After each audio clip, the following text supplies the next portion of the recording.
What's good, boss gang, and welcome back to CEO Prince Entertainment. So we have top 10 dark hidden messages in rap songs. Yo, I ain't gonna lie, I already know be some dark hidden messages in rap songs, dog on God. That's just for real, like, bro, like, you don't understand, bro. The devil was in the choir. You know what I'm saying? But let's do a reaction to this video real quick. Let's see what they talking about.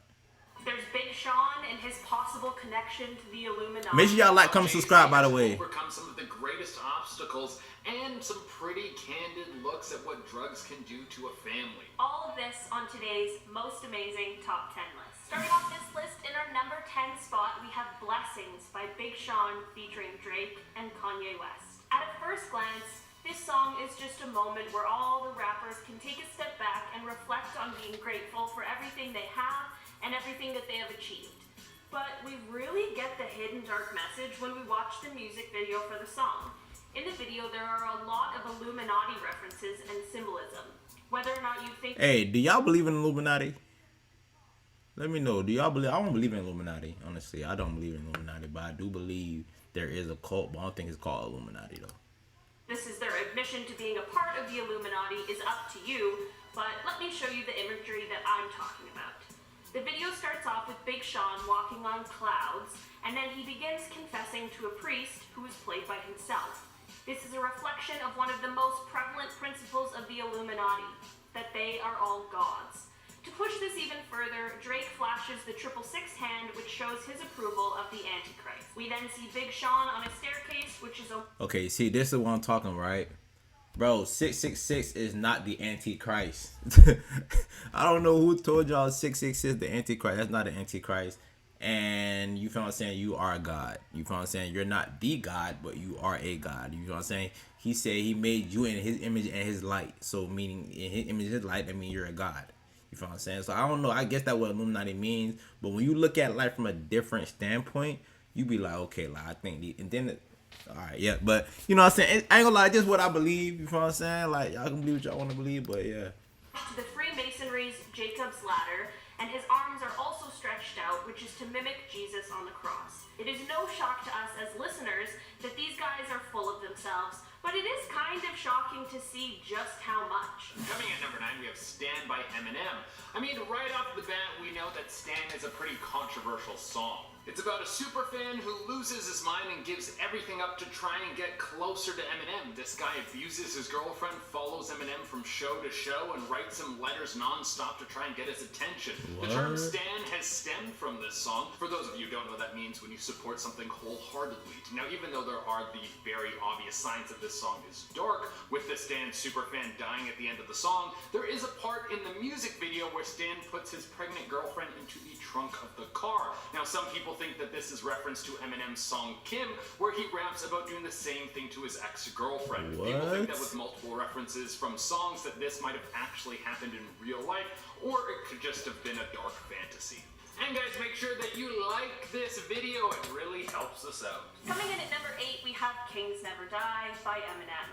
It is pretty unsurprising that Eminem has 2 tracks that made it onto this list. In the song, he talks about his anger towards other whack rappers, critics, and ignorant fans who spew hate when they don't really know what they're talking about. But at one point in the song, he talks about how he would sell his soul to the devil in order to remain on top of the rap game. He then goes on to discuss, while he loves rap and the music, he hates fame and how he has had to make a lot of personal sacrifices. I bet he did. It is his passion and the only thing he's done for the last 30 years, so it can't be easy to just quit and leave the game altogether. Coming in number 7, we have Changes by Tupac, one of the greatest hits to come. Oh yeah, that's there's nothing, no changes. Welcome to the one that I asked myself. Struggle of growing up black in America, growing up in a world where you come out of the womb poor, your parents barely have enough money to buy you anything, and you have to rob and steal just to eat. About how racism towards you will keep pushing you down and how hard it is to get out of the ruthless cycle. In the song, he says, "I wake up in the morning and ask myself, is life worth living? Should I blast myself?" Honestly, this is one of the first public figures in the black community to start openly talking about mental health. And the song is about how things never change and about how the system is made to keep you in the same spot and keep the struggle real. And that's why I was saying about the 666, right?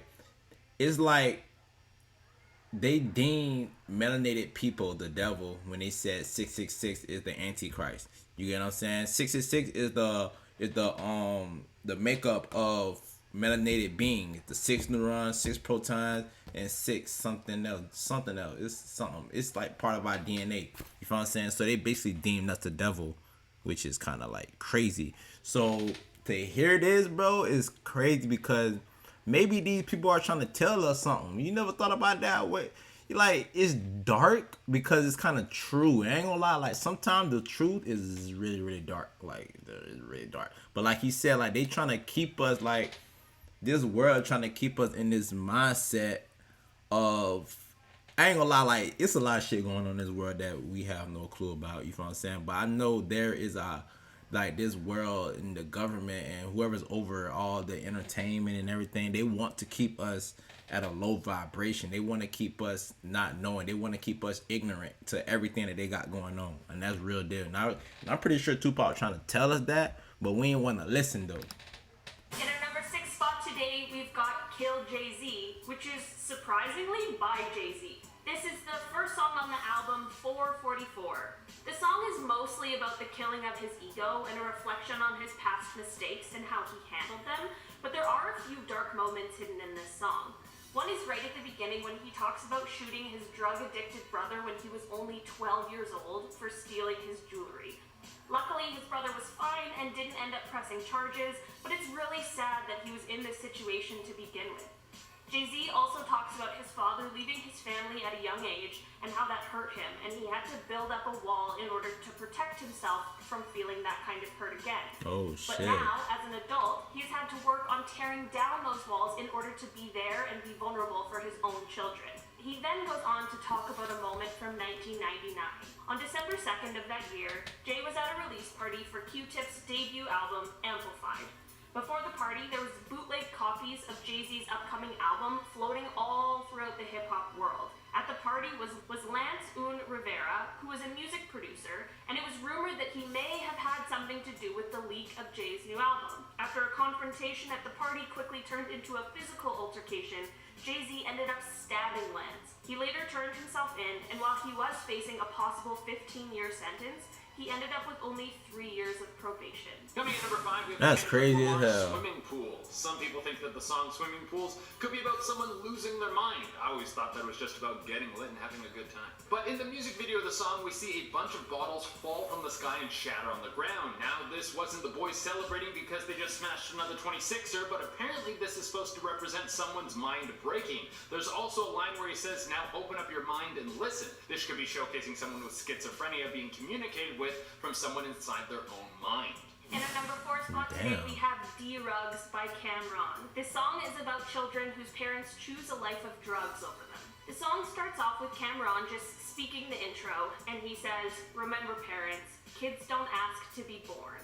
Which is a really strong but sad I ain't gonna story. lie, that's What a true. dark song with an I wish my important parents message. understood that In the shit song, he before I got all refers them to ass drugs whoopings. as a girlfriend or boyfriend that the parents are choosing. He talks about his mom being addicted to cocaine and seeing her do the drugs and watching her addiction and dependence grow. It's really sad to think about how many children have to witness this sort of thing. Seeing your parent constantly in this kind of altered state and feeling helpless. Cameron then goes on to talk about how, with his mother's boyfriend always being around, he started to get acquainted with the drugs as well and goes on to begin selling. In the third verse, he talks about his mom being jealous of his relationship with the drugs and how he gains money from it while she pays to see him. The song ends with him explaining that his mom had to be hospitalized because of an overdose and that they both ended up arrested. The last That line is of the rap crazy as is, hell. "But that's what we get, fucking with drugs," which I think ends it off pretty perfectly. Coming That's at number crazy. 3 of Nicki Minaj only. Now it's time to step out of the lyrical speculations and into symbolism. It's no surprise that people have linked the Illuminati to the rap game. There are a ton of people who think that the music video for Only is about the Illuminati using mind control devices on people. What? I hate this ad, bro. I really hate it. Like, oh my god. People that they have the perfect technology that allows them to take over people's minds, and that they will be using it to crack into our subconscious and suck out your. They already doing it. They already doing that. Soul, morphing you into a new person. This comes from the people trapped in nets in the music video, the two pillars standing on either side of Chris Brown that are supposed to represent light and darkness, and the butterfly in the music video that is a symbol of change. When someone morphs from their normal self into a mind-controlled being. The only thing I don't get about this is if I was in the Illuminati, why would I put hints in rap music videos? Shouldn't I just keep all my plans secret and keep taking over the world? At number 2 on the list today, we have A Baltimore Love Thing by 50 Cent. We all know 50 Cent as... Or maybe they trying to tell us something and they want us to see it, but they can't just bluntly come out and tell us. You ever thought about that, sir? Who famously got shot 9 times. But in this 2005 track, he really hits us with a harsh reality.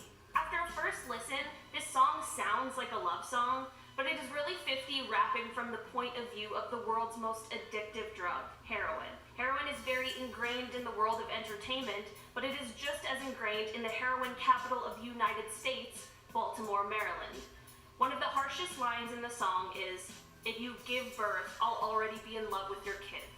This is in reference to the fact that if a mother is doing heroin during pregnancy, not only is there a chance that she could lose the pregnancy, but there is also a chance that the baby will be born with the drugs in their system, causing them to have to go through a very painful withdrawal. Near the end of the song he says, "And we'll be hand in hand when we walk through those pearly gates, and to see to that, I'ma do whatever it takes." This is 50's way of describing how the drug will do everything to take over your life until it ultimately leads to your death. And at the number 1 spot, we have Kevin Gates XXL 2014 Cypher. In this song, Kevin Gates says, "Killed my brother, so I took him from his family. When I got some tears tattooed on my face, now I'm branded." You might have let this one slip by you, but apparently Kevin Gates' brother was killed by a gang member, and he wasn't going to take this lying down. Gates found the guy who took his brother's life and took him out himself. He wasn't going to wait for the police to get involved. This was personal. The tattoos on his face represent that he committed murder, and some people think that he could be affiliated with some gangs. That is a bold move to put that into a song. This guy is really putting everything out in the open. Didn't Bobby Schmurder go to jail for the exact same thing?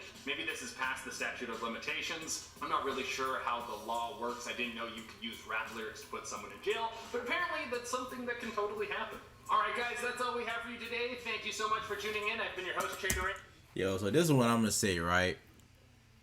I feel like a lot of artists, they want to tell us something, but because they're in the industry and because they are part of the industry and they sign to, you know, these different labels, they have to throw it out there subliminally. You feel what I'm saying? I don't think it's too much of something negative. I think it's more of a positive thing. You get what I'm saying? But I mean, everybody got their own opinion. You feel what I'm saying? I don't feel like a lot of people are into that whole dark thing and all that, cause I don't know, I just see a lot of light in a lot of things. That's just me. I don't see a lot of darkness in things, but I just feel like I just feel like some artists are trying to tell us something, so maybe we should try to listen instead of thinking that it's dark and Illuminati and evil. You know what I'm saying? But hey man, make sure y'all like, comment, subscribe. We on to the next video and we out.